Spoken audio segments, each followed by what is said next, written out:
Okay, hello, I'm Lorraine Sush with StampWithLorraine.com.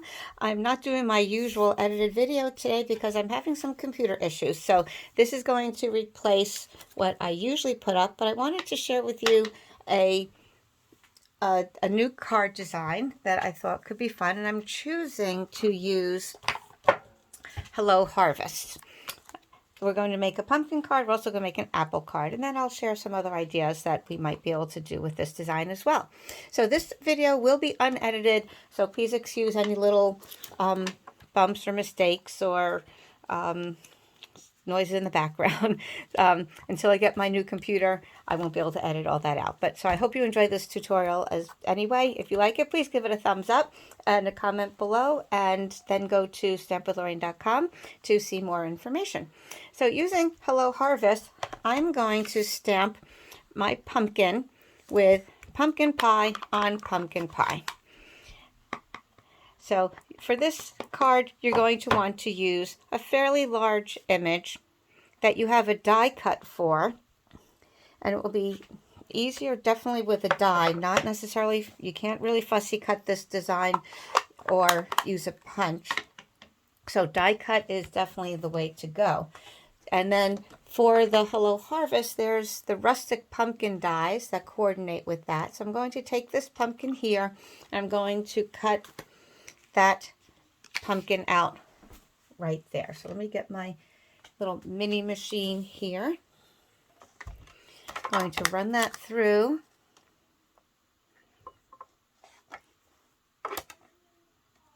And I'm going to, luckily the little pumpkin fits on the mini.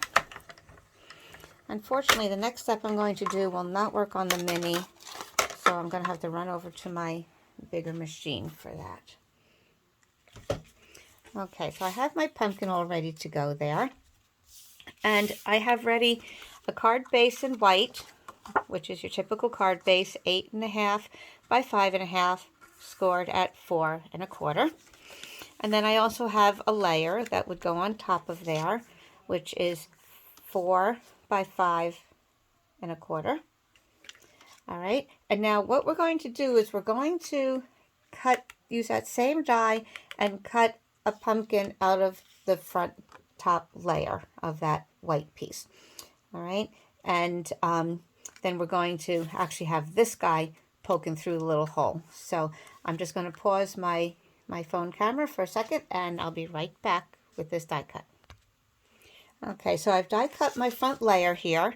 Notice there's the hole there. This white pumpkin I'm not going to need for this project, but if you want to save it, you can perhaps use it for something else. Color it with Stampin' Blends or something along those lines. All right, I'm going to put my die back. Good thing to not lose those. Put them back. I like to use magnetic sheets from Stampin' Storage, and then I just slip those back into my sleeve that come with Stampin' Up. Okay, they come 5 by 7 or 6 by 7, so if you have bigger ones, so that works fine. I like to put a nice big label on there too, so I can read it when it's in my file. Okay, so we have this now, and what we're going to do is we're actually going to raise this part up. The layer is going to be raised up on dimensionals, and the pumpkin is going to kind of sit inside. Reminds me of a keyhole card that I've made before, where I used a label punch and the label popped up inside that little opening. So it fits right in there like a key. So as I was playing around with this and I saw this design from another demonstrator, I will try to get the name of it later and put it in the description. This, like I said, this part was raised up. So it was like you're peeking through a little window and you see the pumpkin there, and it looked really cute. And we're going to decorate around here and put a sentiment. But as I was playing around with it, I thought it looked really kind of neat for that to just be, even if this was laid flat, for it to be sort of inlaid. So the card feels really, really flat. You don't have anything sticking up. And it might be hard to see on the camera or get a sense of it, but it really has a neat look. It doesn't look like, oh, something was just glued on there. So it looks like it really is integrated into the card. So to show you, before popping this up, let me show you the one that I did where it was totally inlaid. So the pumpkin itself is inlaid there. And then I attached the vines and this leaf on top of it to give it a second layer of dimension. And then for the sentiment, I popped that up on foam dots. So now we have sort of 3 different layers that includes that focal point as feeling like it's part of the card. It really is a very different look than what us stampers are used to. We're used to this being kind of on top of that card as another layer and like feeling the edge of it. So it's kind of neat how it just fits right in there, you know, like a beautiful inlaid piece of wood. All right, so the original way that I saw this design, like I said, was for this part to be popped up. So I'm going to put dimensional dots on the back there. And I'm going to also be careful to put be conscious of putting a few right around the pumpkin itself. So when we have dimensionals on the edges and here, this part isn't going to sag in, it's going to stay raised. So I like to use some of my edges for those pieces that I want to cut a little bit more intricately. So like if I need a point, I might want to do that so it gets right into that little nook there.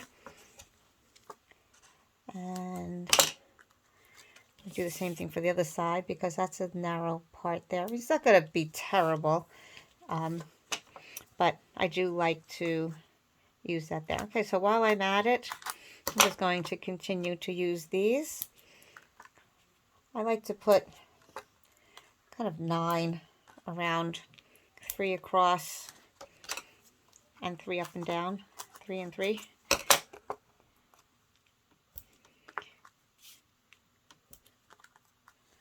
Okay, here's a little one I'm going to put right here, but then I also need some on the edge because you don't want that collapsing on you. Okay, so that's good. I mean, just out of safekeeping, I might put another little one right there. Like I said, the dimensional dots in the long run are just so inexpensive. Don't compromise your card for another penny or 2. Okay, so we're going to put that right on there like that. So yeah, there's a lot of dimensional things to pull off. I keep a nice little jar here. That's a yogurt jar my friend gave me. That way I don't have to bend over to my big trash every time I want to just pull a backing off. Collect some right in there, and then I toss them away all at once.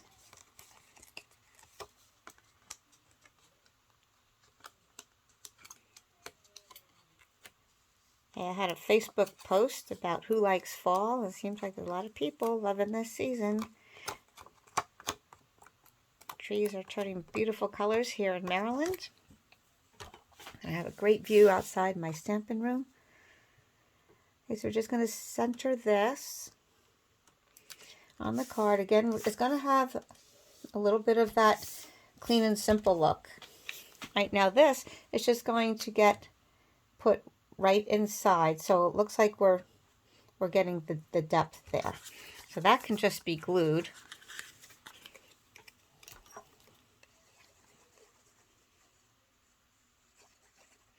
Okay, thin beads of the glue. Don't make it thick because it's just going to smush around.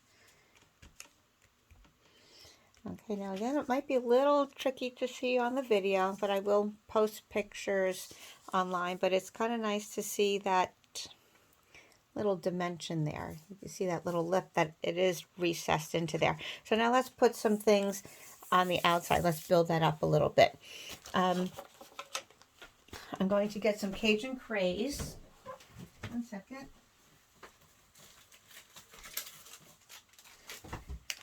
And I need my ink. Hold on. Okay, I'm going to use the leaf. Give it a little bit more of that fall look. Going to stamp that. I keep my scraps right in here, so I'll find a small enough piece. There we go. Stamp that. And then die cut that out.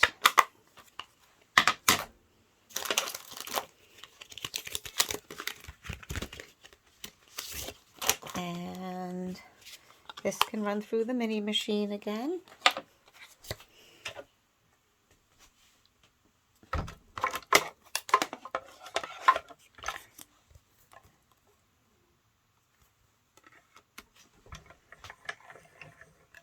Nice and quick.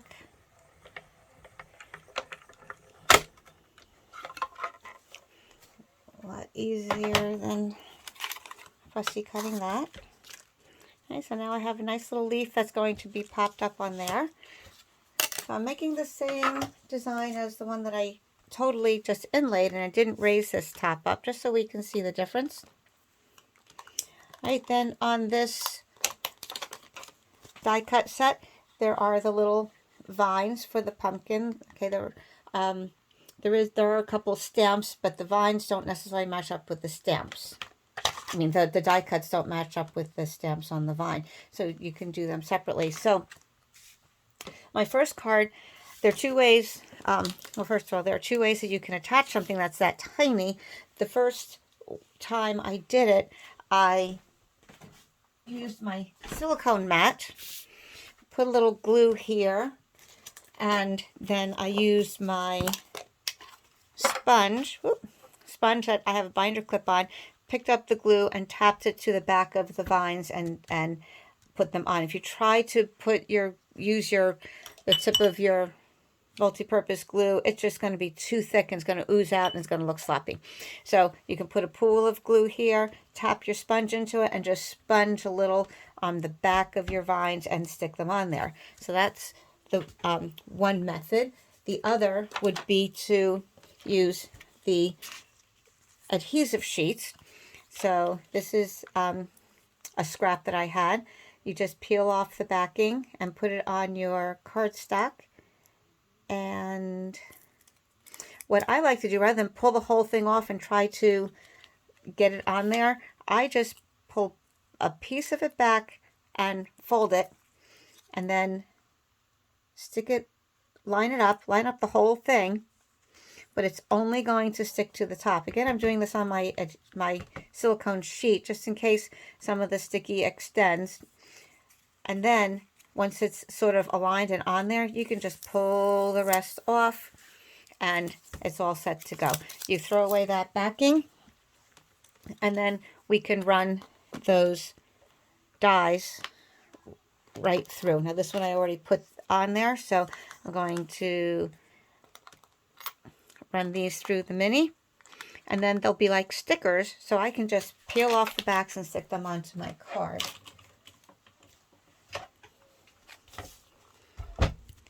Alright guys, so here we go again. Let me make sure I get in the camera here. I have plate number 1 and plate number 2. You can see this one is well used, very well etched. Okay, so make sure I flip it each time I use it so they don't bend all in the same direction. They get worn evenly. And you can keep using them until maybe you don't get a clean enough cut. That's one way that you would know it's time to change. Also, as I will show you on here, let's see, will that little one fit on there? Yeah, I think I will.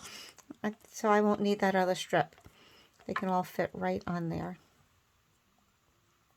Okay, I'll show you when these come out that sometimes the little filigree things might get stuck in those little etchings, and you can get them out, but if it gets to be too much of a hassle, then just time to get new plates. All right, sorry if this is shaky. Okay, there we go.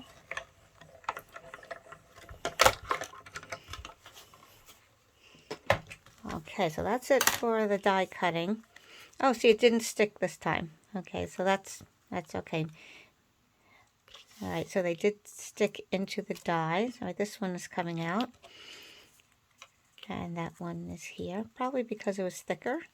But if it just gets stuck on there, just take your pick tool and gently lift it so you don't bend your delicate die cuts. All right, these little holes made for helping to ease these little guys out. And you can pop out these little tiny pieces here, or you can leave them in. Okay, it's totally up to you. They'll look like solid leaves, or you can have them open, whatever you prefer. I want a real viney look, so I'm just going to make sure I pop those out. Okay, and then this one, and then you can just align everything onto your card.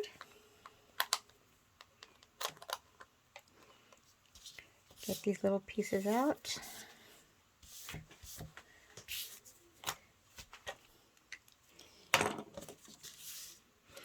All right, so I will attach my leaf first. So now I have another layer of dimension. And I'm going to remember that because this is raised, I only need glue on this half of the leaf.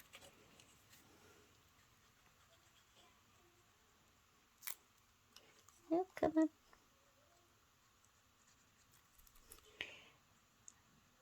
Glue's down to the bitter end. Give it a shake. All right, I don't want glue on that half because I don't want it sticking to the pumpkin. I want that look that it's raised. All right, and then now these little viney guys, I can just peel off the backing very carefully. Don't want to rip it. And stick it to the card. These guys will lay on the bottom.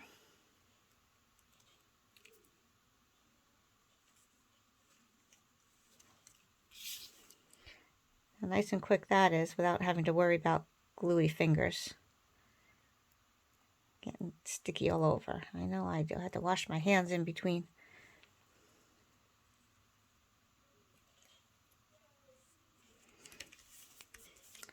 Okay, so then from there you can just attach whatever sentiment you want.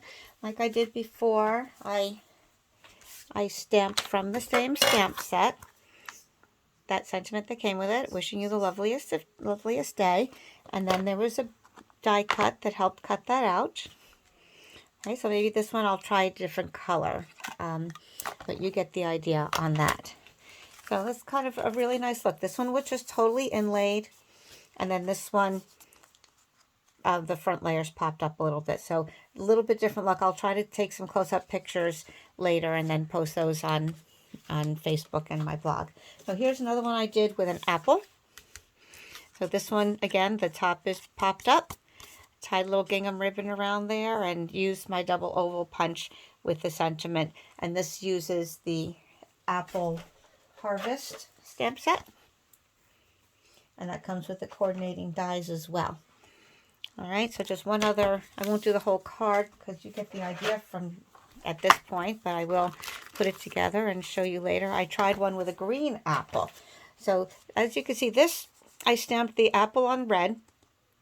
Okay, real red ink on real red cardstock, but then obviously I couldn't leave the leaves red, so I just restamped those on Pear Pizzazz with Pear Pizzazz and fussy cut them and attached them to the apple there to get that contrast. So then as I was stamping this for the leaves, I said, oh, this would look nice as a green apple as well. Hey, Granny Smith's my favorite. I love baking with those. That's what I use on my apple pie so they don't get quite so mushy and they have a little bit of a tart flavor. So here's my green apple version, and I thought it looked fun. And I'll put this all together later. I think you get the idea. So this, I just stamped Pear Pizzazz on Pear Pizzazz, and I used some Stampin' Blends to color in the leaves so that they had a little bit darker tone to them. Okay, they didn't look all the same. I used dark crumb cake Stampin' Blend for the stem, and that will go in there. I'll decide if I want it staying flush or popped up. I'll decide that later. This extra piece we'll use for something, you know me. And then I will tie my ribbon around this end.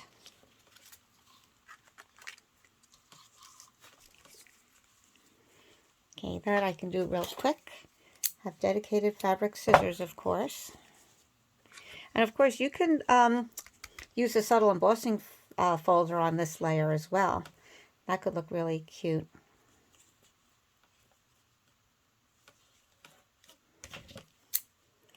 Okay, and being the frugal person I am, I was thinking, gee, what can I do with these things? Well, at some point, maybe I can put them together kind of like this and tuck them under a sentiment label, and it'll look like there's a little ribbon under there, right? I could just do something like that. It'll look pretty, right? So, yeah, I might save those. I know I'm crazy. But you know what?